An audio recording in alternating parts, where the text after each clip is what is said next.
So we just finished breaking down this chook. This breakdown video is going to be on our Patreon channel for all of those that are throwing that extra level of support. We really appreciate it.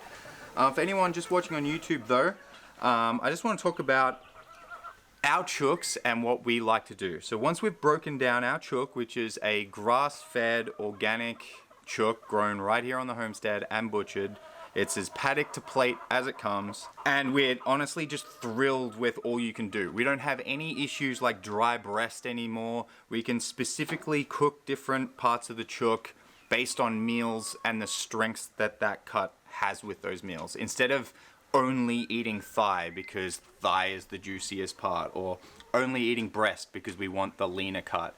That's just not a part of the equation for us anymore because the breast is so juicy. Get to the meat. What are we using each part for? Alright, so the thigh we now use pretty much exclusively for like curries and stews, things that want to cook over time, because this meat, being dark, is going to take a lot of punishment and it will still stay juicy even if you've cooked it for 40 minutes to an hour. Drumsticks is a bit of a use-all. You can either carve the meat off the bone and use it as like thigh meat, or we like to barbecue it. Salt and pepper, marinade, like we do peri-peri kind of stuff. Like, this takes a lot longer to cook, so it's the more challenging one. This takes the longest amount of time to cook, and it's always the one because I mess it up every time. We've recently started to deep fry it as well, like a crumb coating into the deep fryer. Really naughty, but really delicious. So delicious. Now, because these are our own chooks and they're so high quality, the breasts aren't dry, which means the breast gets all the steak applications. This is our barbecuing meat. This is our slicing into skewers meat. This is like all the juicy meat stuff that we used to use thighs for. We now use the breast. So we've got the tenderloin here, which can pretty much be peeled off, but we like to leave it on. We can butterfly it, make it flatter. If you cut into it and fold it over, you can make it into a schnitzel. We deep fry them in like tenderloin, into slices. There's so many applications. We also make stir fry as well. Just about anything we use the breast for.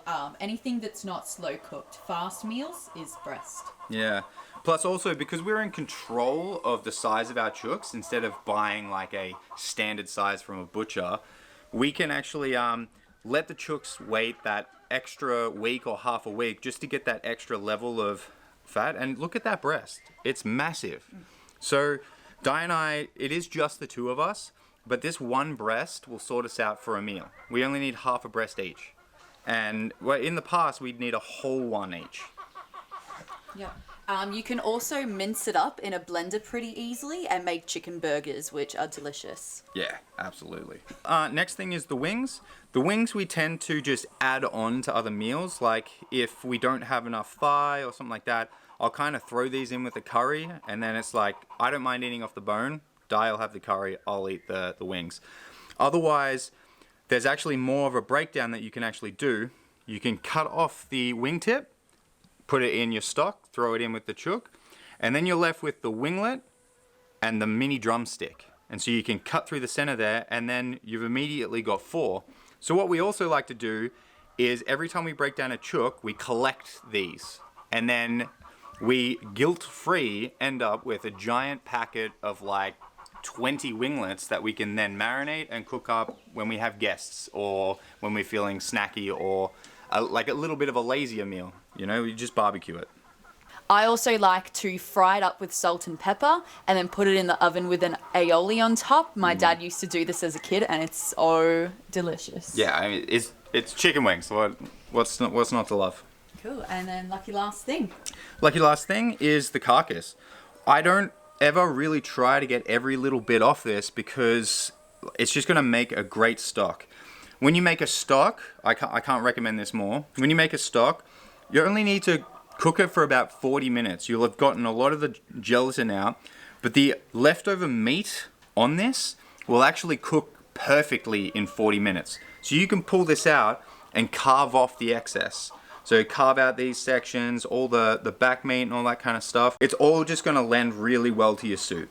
And then if you do boil it for 40 minutes, you can pull off all that meat, put it in a container, and then you've got a bit of extra protein. I like to do noodle soup, think pho, anything soupish you like. Even if you're doing a chicken soup, you just carve all that extra meat off and throw it back into your soup as that extra bit of protein. And that's a whole other meal again. Cool guys, so if you want to see this massively money-saving breakdown, head over to the Patreon channel because as you can tell, I talk a lot and there's plenty of tips and tricks to make it really easy for yourself, really streamlined. And it's the first step I took towards sustainability and homesteading. And it was, once we did it, we couldn't go back. Anyway, we are now going to get on with our day. We have a big list of things to get done and we need to attack the homestead. So we're going to put this in the fridge and dinner's going to be great. Good. Peri peri for dinner? Oh yeah. All right.